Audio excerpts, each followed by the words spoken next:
মঙ্গলবার নির্বাচন ভবনে আরএফইডির ফল উৎসবে যোগ দেন প্রধান নির্বাচন কমিশনার সহ আরও ৩ কমিশনার। অনুষ্ঠানের প্রধান অতিথির বক্তব্যে আক্ষেপের সঙ্গে সিএসি জানান, রাতের ভোটের অপবাদ গায়ে মাখাতে নারাজ তিনি। আর এই অপবাদ ঘুচাতে সুষ্ঠু এবং গ্রহণযোগ্য ভোটের বিকল্প নেই বলে মনে করেন সিএসি। যখন মানুষ সমালোচনা করে যে রাতে ভোট করেছে এবং জালিয়াতি করেছে এরকম যখন বলে, আমি খুব মনে কষ্ট পাই যে এই অপবাদ সবাইকে নিতে হচ্ছে কেন? ভোটের সাথে সম্পৃক্ত যারা থাকবেন তাদের কাছে আমার একটা আবেদন থাকবে আপনাদের মাধ্যমে। আমরা সবাই মিলে কিন্তু 91 সালে একটা অত্যন্ত সুষ্ঠু নির্বাচন উপহার দিয়েছি জাতিকে, 96 সালে দিয়েছি, 2001-এ দিয়েছি, এখন কেন পারবো না? আমাদেরকে পারতেই হবে। জনগণের ভোটাধিকার ফিরিয়ে দিতে কমিশন কাজ করছে বলেও জানান তিনি। সিরিয়াসলি ওয়ার্কিং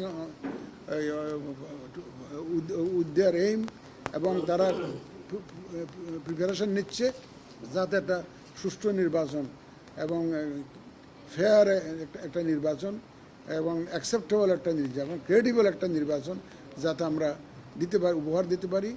সেই এর আগে সকালে নির্বাচন ভবনের প্রধান নির্বাচন কমিশনারের সঙ্গে বৈঠক করেন বাংলাদেশে নিযুক্ত কানাডার হাই কমিশনার অজিত সিং। বৈঠক শেষে সিএসি জানান, সুষ্ঠু নির্বাচন আয়োজনে কমিশনের প্রস্তুতি নিয়ে সন্তুষ্ট কানাডা। আমি ফরেন অবজার্ভারের কথা বলছি, যাদের এক্সপেরিয়েন্স আছে বিভিন্ন দেশে, তারা হয়তো ইলেকশন অবজার্ভ করেছে, সুতরাং ওই ধরনেরই আমরা নিব, মাইনাস দোজ যারা আগের 3টা নির্বাচনকে যারা সার্টিফিকেট দিয়েছে। যে সমস্ত পর্যবেক্ষক গত 3টা নির্বাচনকে সার্টিফিকেট দিয়েছে যে খুব সুন্দর নির্বাচন হয়েছে, অ্যাকসেপ্টেবল ক্রেডিবল নির্বাচন হয়েছে, তো তাদেরকে কি আমাদের নেওয়া উচিত?